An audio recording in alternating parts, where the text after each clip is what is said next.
الحمد لله نحمده ونستعينه ونستغفره ونؤمن به ونتوكل عليه ونعوذ بالله من شرور أنفسنا ومن سيئات أعمالنا من يهده الله فلا مضل له ومن يضلله فلا هادي له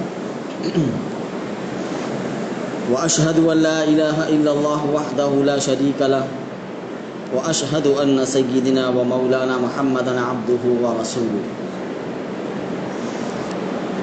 أما بعد فأعوذ بالله من الشيطان الرجيم بسم الله الرحمن الرحيم يا أيها الذين آمنوا اتقوا الله حق تقاته ولا تموتن إلا وأنتم مسلمون وقال تعالى في موضع آخر يا أيها الناس اتقوا ربكم الذي خلقكم من نفس واحدة وخلق منها زوجها وبث منهما رجالا كثيرا ونساء واتقوا الله الذي تساءلون به والأرحام إن الله كان عليكم رقيبا وقال تعالى في موضع آخر يا أيها الذين آمنوا اتقوا الله وقولوا قولا سديدا يصلح لكم أعمالكم ويغفر لكم ذنوبكم ومن يطع الله ورسوله فقد فاز فوزا عظيما قال النبي صلى الله عليه وسلم يا معشر الشباب من استطاع منكم الباءة فليتزوج فإنه أغض للبصر وأحسن للفرج ومن لم يستطع فعليه بالصوم فإنه له وجاء قال النبي صلى الله عليه وسلم تنكح المرأة لأربع لمالها ولحسبها ولجمالها ولدينها فاظفر بذات الدين تربت يداك صدق الله المولانا العظيم وصدق رسوله النبي الكريم ونحن على ذلك لمن الشاهدين والشاكرين والحمد لله رب العالمين. محترم بزرگوں اور عزیز ساتھی، گزشتہ جمعہ سے پیوستہ جمعہ مائک کی خرابی کی وجہ سے آواز پیچھے تک نہیں پہنچ پا رہی تھی. پیچھے جو حضرات تھے ان میں سے کچھ لوگوں نے کہا کہ کچھ سمجھ میں نہیں آیا کیا بیان ہوا.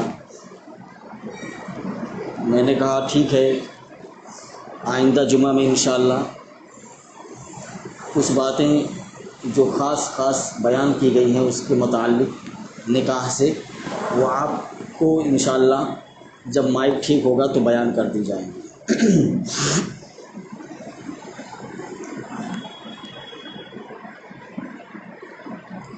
یہ بات عرض کی گئی تھی کہ اللہ کے رسول صلی اللہ علیہ وسلم کا ارشاد ہے کہ نکاح کو مسجد میں کیا کریں، اور اللہ کے رسول صلی اللہ علیہ وسلم نے فرمایا اعلنوا النکاح وجعلوه فی المساجد، کہ نکاح کا اعلان کرو.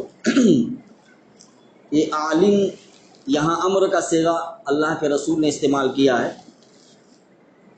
حالانکہ جب کوئی چیز کا حکم اللہ کے رسول دے دیں تو وہ چیز واجب ہو جاتی ہے، لیکن یہاں فقہا کہتے ہیں کہ امر کے صیغے کے باوجود بھی نکاح مسجد میں واجب نہیں ہے، یا نکاح کا اعلان کرنا واجب نہیں ہے بلکہ مستحب ہے. یہاں امر جو آیا ہے یہ استحباب کے لیے آیا ہے، یہ وجوب کے لیے نہیں ہے. ورنہ اگر وجوب کے لیے ہوتا تو نکاح کا اعلان بالکل ضروری اور فرض کے درجے میں ہو جاتا.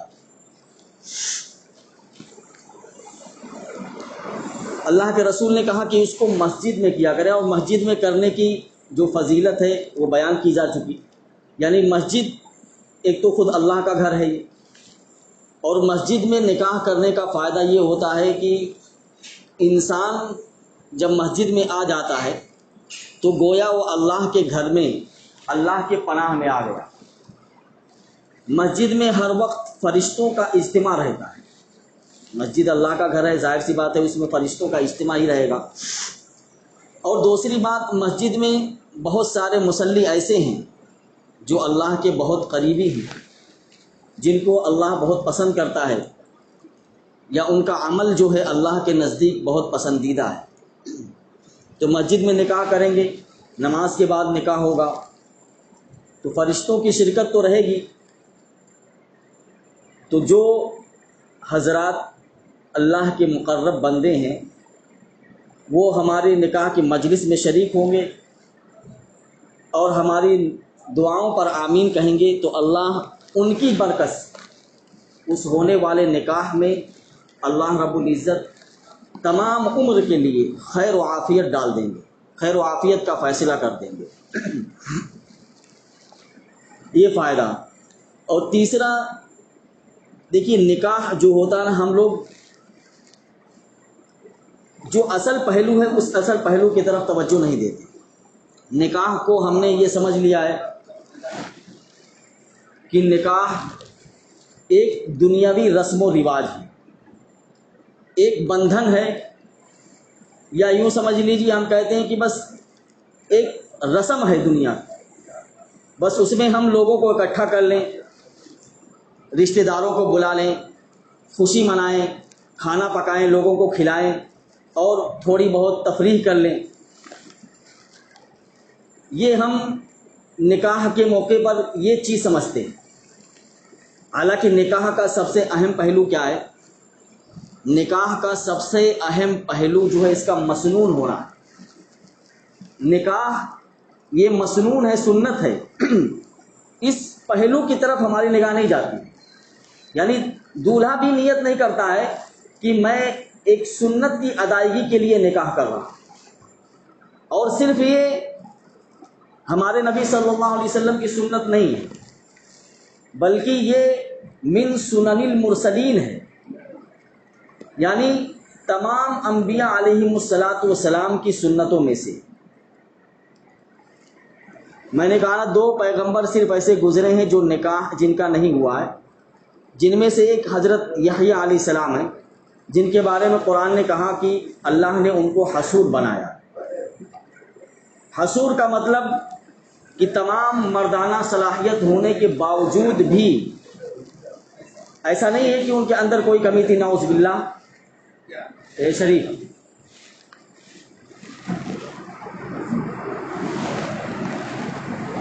ایسا نہیں ہے کہ مردانہ صلاحیت نعوذ باللہ ان کے اندر موجود نہیں تھی، نہیں، بلکہ وہ اللہ کے پیغمبر تھے.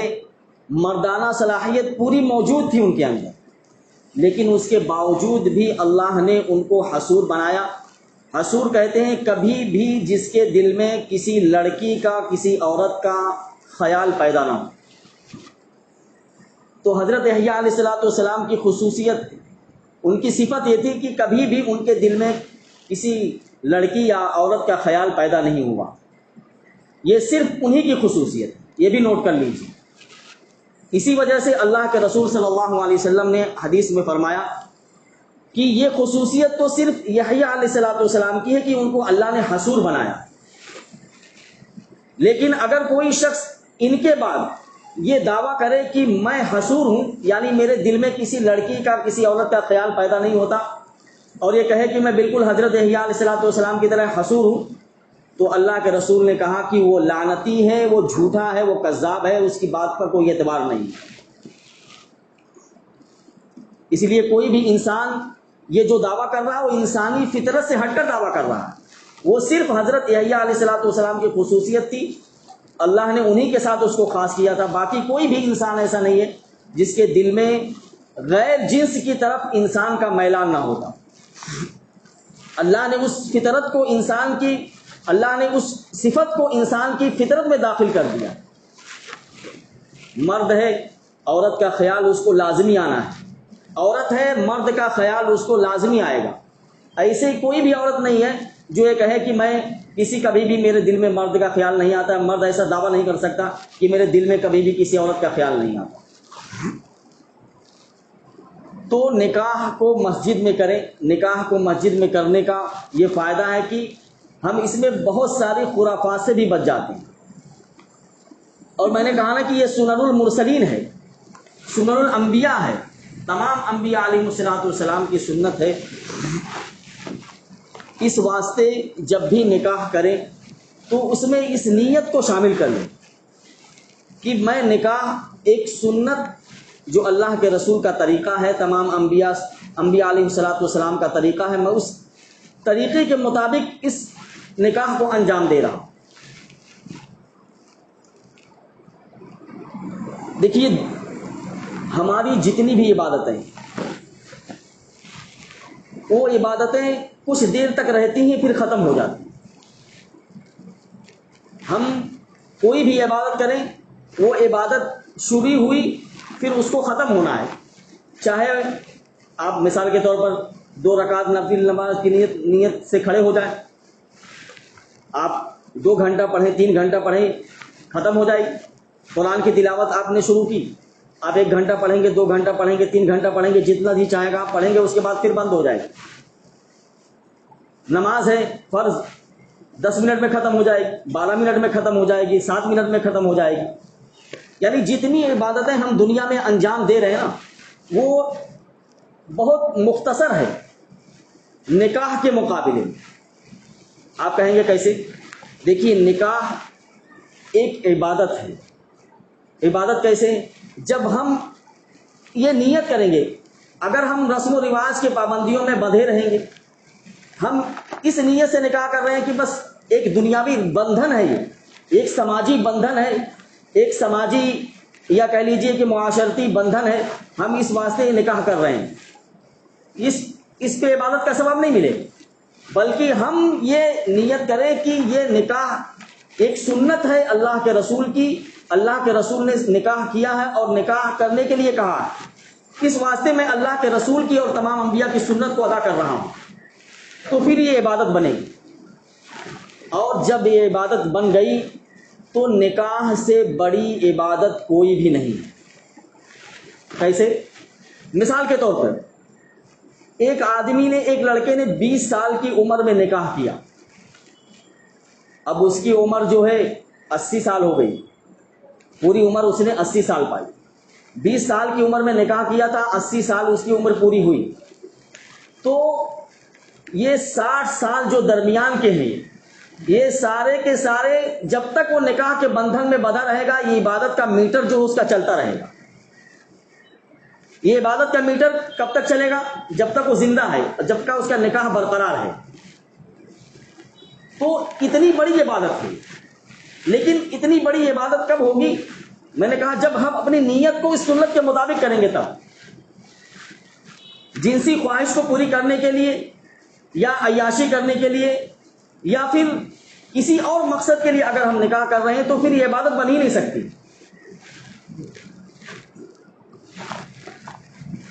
اور نکاح کے بعد دیکھیے بہت ساری خرابیاں جو ہے، ایسا نہیں ہے کہ صرف لڑکوں کے اندر ہوتی ہے، لڑکیوں کے اندر بھی بہت ساری خرابیاں ہوتی ہیں.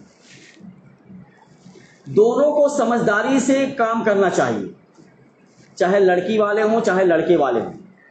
میں نہیں کہتا کہ لڑکی والے بالکل دودھ کے دھلے ہوئے ہوتے ہیں، ان سے کوئی غلطی نہیں ہوتی. بعض مرتبہ ایسا ہوتا ہے کہ غلطی ساری کی ساری لڑکی کی ہی ہوتی ہے. لڑکا اگنور کرتا ہے، نظر انداز کرتا ہے، وہ کتنی بھی اس کو مطلب ستائے یا کچھ برا بھلا اس کو کہے، لیکن پھر بھی وہ لڑکا برداشت کرتا ہے. لیکن برداشت کی ایک حد ہوتی ہے.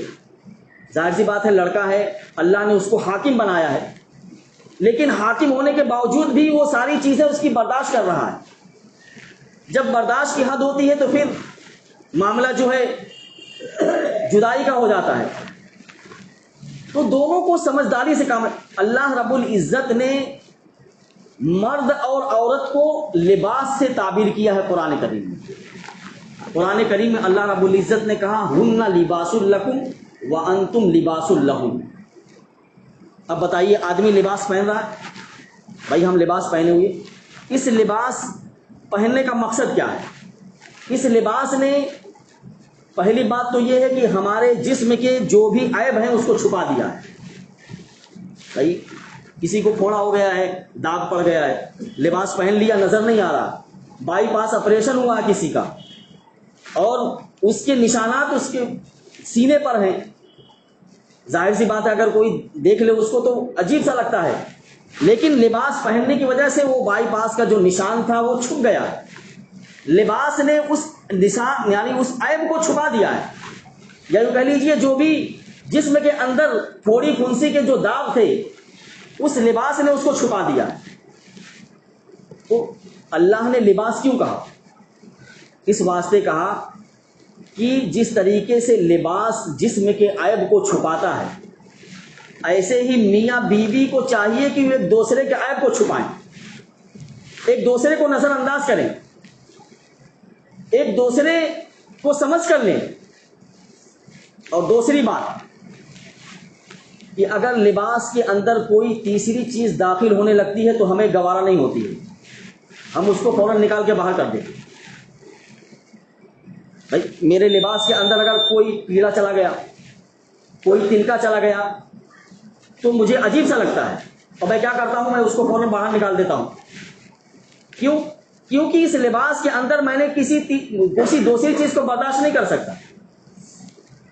تو ایسے ہی کبھی کبھی لڑکی والوں کو، لڑکی کی سہیلیاں ان کا دماغ خراب کرتی ہیں، ایک سے پلان ان کو بتاتی ہیں، یعنی یہ تیسرا شخص ہے جو درمیان میں آ رہا ہے۔ جس طریقے سے لباس کے اندر کوئی کیڑا یا کوئی تنکا چلا جاتا ہے ہم اس کو نکال کے باہر کر دیتے ہیں، ایسے ہی لڑکی کو چاہیے کہ اگر اس کی کوئی سہیلی یا اس کی کوئی کتنی قریبی رشتے دار کیوں نہ ہو، اگر شوہر کے خلاف اس کو ورغلا رہی ہے یا شوہر کے ماں باپ کے خلاف اس کو ورغلا رہی ہے تو اس کی بات کو اگنور کر دے، اس کو نکال کے باہر کرے۔ ایسے ہی اگر لڑکا اس کے دوست یا اس کے قریبی رشتے دار اس لڑکی کے بارے میں یا لڑکی کے ماں باپ کے بارے میں کچھ سمجھا رہے، کچھ غلط کہہ رہے ہیں، تو اس لڑکے کو چاہیے کہ اس کو اگنور کرے، اس کو نظر انداز کرے وہ۔ تو یہ اللہ رب العزت نے ایسے لباس نہیں کہا۔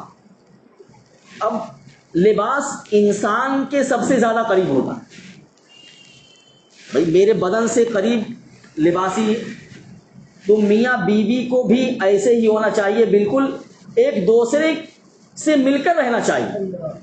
اگر کبھی نا اتفاقی ہو جائے تو مسئلے کا حل ہے اس کو آپس میں بیٹھ کر سلجھا لینا چاہیے۔ کچھ لڑکیاں تو کچھ عورتیں تو ایسی ہوتی ہیں کہ خواہ مخواہ اپنے ساس سے اپنے شوہر سے بھی لڑتی ہیں، بس ان کا ٹارگیٹ کیا رہتا ہے، بس کسی طرح شوہر جو ہے میرے انڈر میں آ جائے، میرے قبضے میں آ جائے بس۔ اس واسطے کبھی بھی لڑکے کے گھر والوں کی کوئی بھی بات ان کو برداشت نہیں ہوگی۔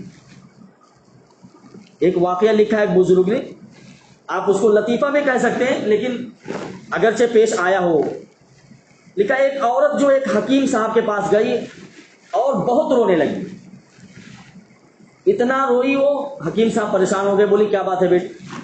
بولے کیا بات ہے بیٹی، اتنا کیوں رو رہی ہو؟ کہا حکیم صاحب آپ میری عزت کے علاوہ جو کچھ آپ مجھ سے مانگیں گے نا میں آپ کو دینے کے لیے تیار ہوں، بس میری ایک بات مان لیجیے۔ حکیم صاحب نے کہا اتنا رو رہی ہو، پہلے بیٹھو تو پہلے پوری بات تو بتاؤ کیا ہے۔ تو اس نے اپنی ساس کی جو ہے برائی شروع کر دی، کہا میری شادی ہو گئی ہے، اب میری ساس میرے ساتھ ایسا معاملہ کرتی ہے، اور ساس میرے شوہر جو اس کی بہنیں میرے ساتھ ایسا معاملہ کرتی ہیں، مطلب مجھے سکون نہیں ہے اس گھر میں۔ میں چاہتی ہوں کہ آپ مجھے کوئی ایسی زہر کی پڑیا دے دیں کہ میں اس عورت کو بڈھی کو کھلا دوں اور وہ دنیا سے چلی جائے۔ حکیم صاحب بھی بہت سمجھدار تھے، دیندار تھے، عورت کی بات سن کر سمجھ گئے کہ کچھ گڑبڑ ہے۔ حکیم صاحب نے کہا بالکل صحیح کہہ رہی ہو، تمہاری بات سن کے تو ایسا لگتا ہے کہ تمہاری ساس بہت ظالمہ ہے اور اس کو تو اس دنیا میں رہنے کا اب حق ہی نہیں ہے، اس کو تو مٹی کے نیچے چلے جانا چاہیے۔ تو عورت بولی ہاں لگتا ہے حکیم صاحب میری بات سمجھ گئے۔ کہا ہاں، کہا ٹھیک ہے، لیکن میں تم کو زہر کی پڑیا دینے سے پہلے میں تم کو ایک بات بتاتا ہوں۔ دیکھو میں تم کو زہر کی پڑیا دے دوں گا، تمہاری سانس مر جائے گی، لیکن میں اس کو ایک بارگی مارنا نہیں چاہتا ہوں، میں اس کو سلو پوائزن کہتے ہیں نا، دھیرے دھیرے زہر دینا، میں اس کو ایسی پڑیا دیتا ہوں جس میں دھیرے دھیرے زہر جو ہے اس کی بدن میں سرایت کرے گا۔ اگر میں ایک بارگی ایسی پڑیا دے دوں کہ تم اس کو کھلا دو اور مر جائے، تو تمہارے نام بھی بل پھٹے گا اور میرے نام بھی بل پھٹے گا، تم بھی پکڑی جاؤ گی، میں بھی پکڑا جاؤں گا کہ حکیم صاحب نے زہر دیا تھا۔ تو عورت سمجھ گئی کہ ہاں ٹھیک ہے، آپ کوئی ایسی پڑیا دیں کہ وہ 40 دن کے اندر 50 دن کے اندر اس بڑھیا کا کام تمام ہو جائے۔ حکیم صاحب نے کہا ٹھیک ہے، یہ پڑیا لے جاؤ اور روزانہ اس کو دودھ کے ساتھ دینا، جب رات میں سونے لگے تو دودھ کے ساتھ اس کو دے دینا۔ اور ایک بات میری نوٹ کرو، تم اس درمیان میں اپنی ساس سے کوئی بھی لڑائی جھگڑا نہیں کرو، ان کو ٹائم سے کھانا دو گی، ان کے کپڑے پریس کر کے دو گی، ہر وقت تم کو اماں اماں کہو گی، یعنی جو کچھ ہوتا ہے نا جو ایک بیٹی کرتی ہے اسی طریقے سے تم اپنے ساس کے ساتھ کرو۔ کہا ایسا کیوں؟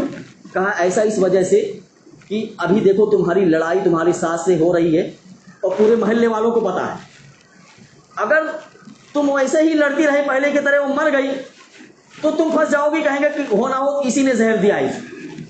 کہا حکیم صاحب آپ تو بہت اچھی بات بتائے، ہاں ٹھیک ہے میں ایسے ہی کروں گی۔ اب دیکھیے عورت کی فطرت ہے، وہ گئی اور حکیم صاحب کے نسخے کے مطابق جو ہے ساس کو روزانہ دودھ میں ملا کے وہ پڑیا کھلا رہی ہے اور روز کپڑے پریس کر رہی ہے، ٹائم سے کھانا دے رہی ہے، ہر وقت امی امی کہہ رہی ہے، آگے پیچھے لگی رہتی ہے۔ اب ساس ہے، ظاہر سی بات ہے، پہلے ان دونوں کا تعلق جو تھا وہ ساس بہو کا تھا، لیکن اب ان دونوں کا تعلق ماں اور بیٹی کا ہو گیا۔ بھائی ساس اور بہو میں لڑائی ہوتی ہے، ماں اور بیٹی میں لڑائی نہیں ہوتی۔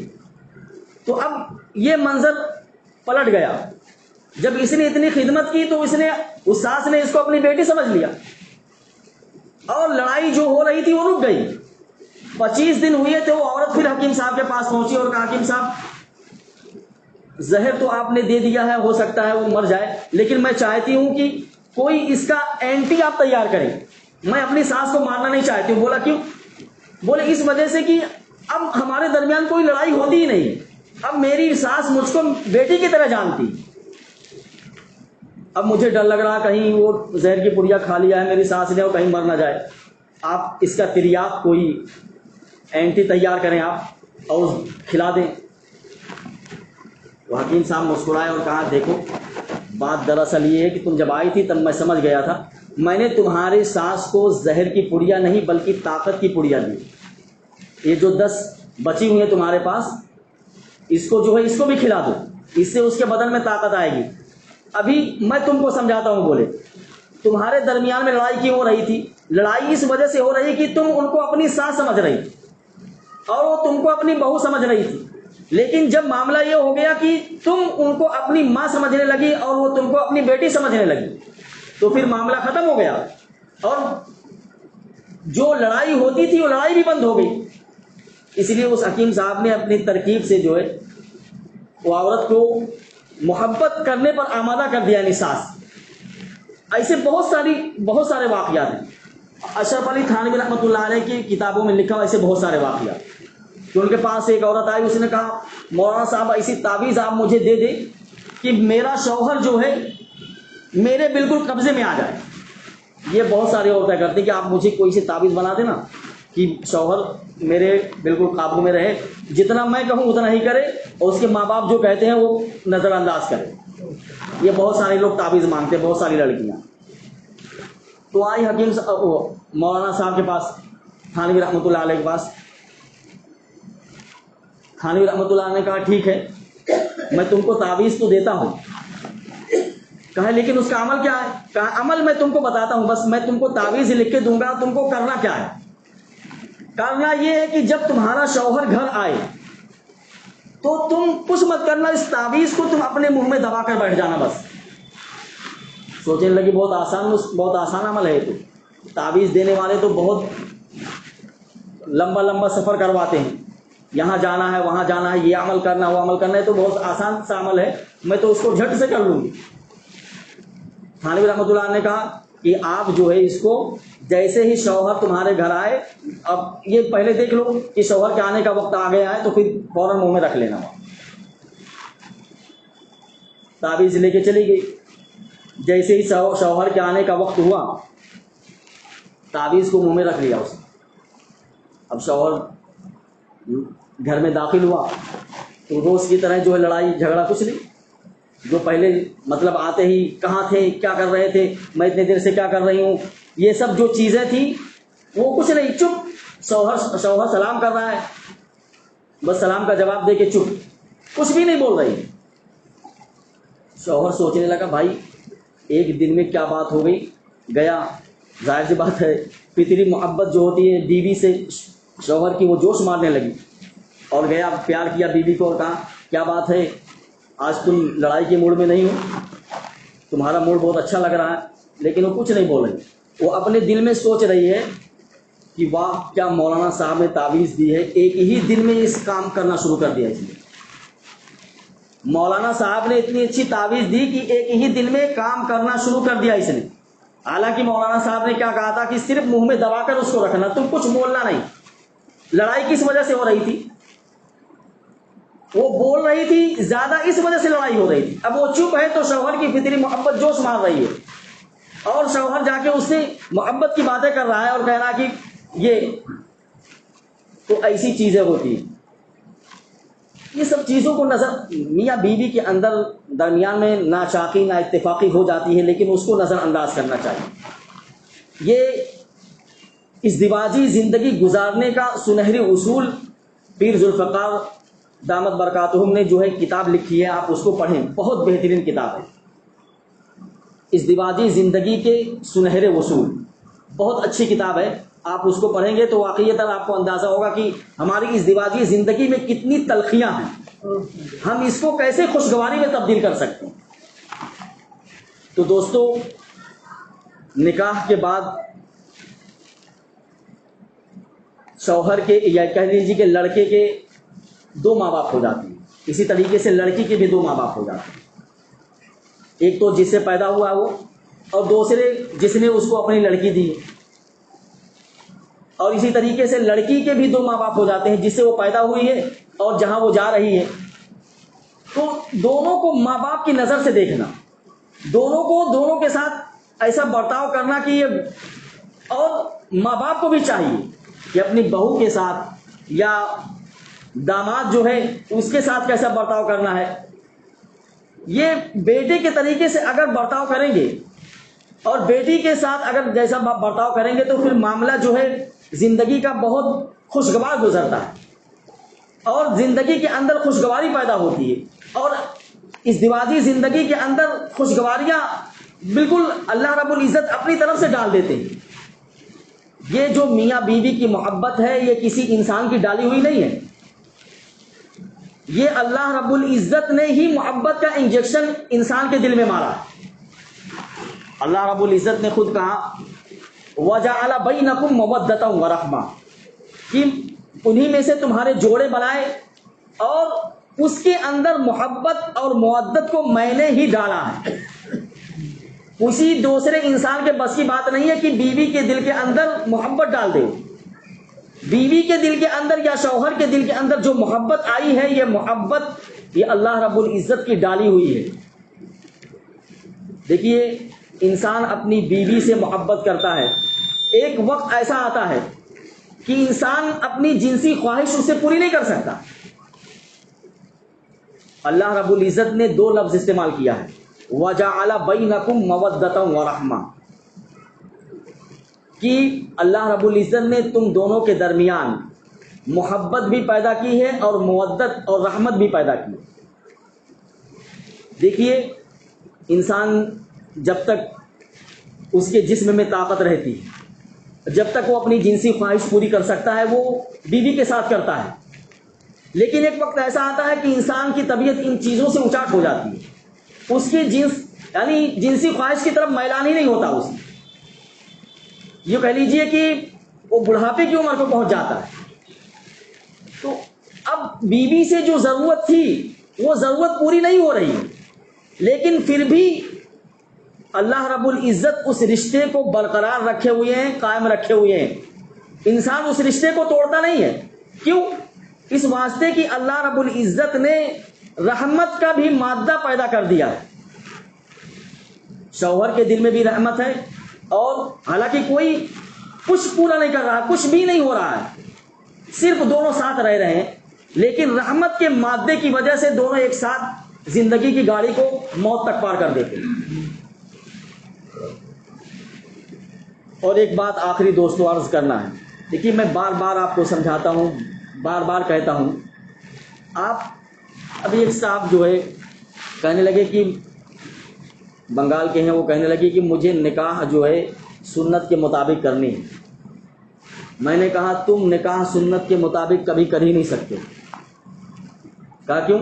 میں نے کہا اس واسطے کہ تمہارے یہاں اتنی رسم و رواج ہے، تم ان رسم و رواج کو ختم نہیں کر پاؤ گے۔ اتنی زیادہ تم نے کنڈیشن لگا دی ہے کہ اگر تم اس نکاح یعنی سنت کے مطابق کرنا بھی چاہو تو نہیں کر سکتے ہو، اور نہیں کر پاتے۔ جو چیز بولے نہیں کرنا ہے، اب گئے نکاح پڑھانے کے لیے، پتہ چلا کہ ہم غیر محرم ہیں، لڑکی کے سامنے جائیں گے، میں بولا سنت کے مطابق نکاح کیا آپ نے؟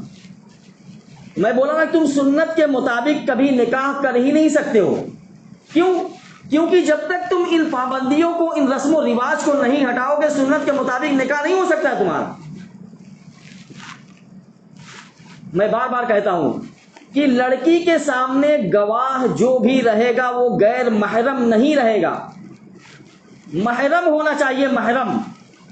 یہ گواہ میں کنفیوز ہو جاتے، گواہ یہاں بھی مولانا وہاں بھی گواہ۔ دیکھیے جو دو گواہ ضروری ہے نا، آپ پھر سے سن لیجئے، دو گواہ جو ضروری ہے وہ جہاں ایجاب و قبول ہو رہا ہے، جس مجلس میں خطبہ پڑھا جا رہا ہے، کہہ لیجیے جس مجلس میں خطبہ پڑھا جا رہا ہے وہاں دو گواہ کا ہونا ضروری ہے، اور اس میں کوئی قید نہیں ہے، کوئی بھی ہو سکتا ہے، دو مسلمان گواہ ہونا ضروری ہے بس۔ لیکن جب لڑکی سے نکاح کی اجازت لینے جائیں تو جو بھی وکیل اس کا ہوگا وہ تو غیر محرم ہوگا ہی، ایک محرم ہوگا یا ولی ہوگا اس کا، پلس جو دو گواہ لڑکی کی مطلب سن رہے ہیں یا نوٹ کر رہے ہیں کہ خاموش ہے یا کچھ کیا جواب دے رہی ہے، اس کے لیے دو گواہ جو محرم ہونا چاہیے، ان گواہوں کا اس مجلس کے گواہوں سے کوئی تعلق نہیں ہے۔ یہ نہیں کہ وہ لڑکی کے گواہ میں جو دو گواہ تھے وہ اسی مجلس میں آنا چاہیے، جو نکاح ہو رہا وہ نہیں ہونا چاہیے، کوئی ضروری نہیں ہے، بلکہ آپ نے جو دو گواہ یہاں فکس کر رکھے ہیں پہلے سے کہ بھائی یہ دو گواہ رہیں گے، وہ دو گواہ آپ مجلس میں بلا لیجیے۔ اس لیے اس کا خاص طور سے دھیان دیں کہ جب بھی لڑکی سے آپ نکاح کی اجازت لیں تو پہلی بات تو یہ باپ کو اجازت لینی چاہیے، اگر باپ نہیں ہے تو کسی کو وکیل بنائے، وکیل وہی بنے گا جو محرم ہوگا، جیسے چچا ہے یا کوئی اور جو اس کا محرم رشتہ دار ہے، جو وکیل محرم ہی ہونا چاہیے۔ اب وہ محرم وکیل جو ہے نکاح کی اجازت لے گا، اور وہاں جو دو گواہ موجود رہیں گے وہ اس لڑکی کے محرم ہونا چاہیے۔ اللہ رب العزت ہمیں سنت کے مطابق نکاح کرنے کی توفیق عطا فرمائے۔ وآخر دعوانا الحمدللہ رب العالمین۔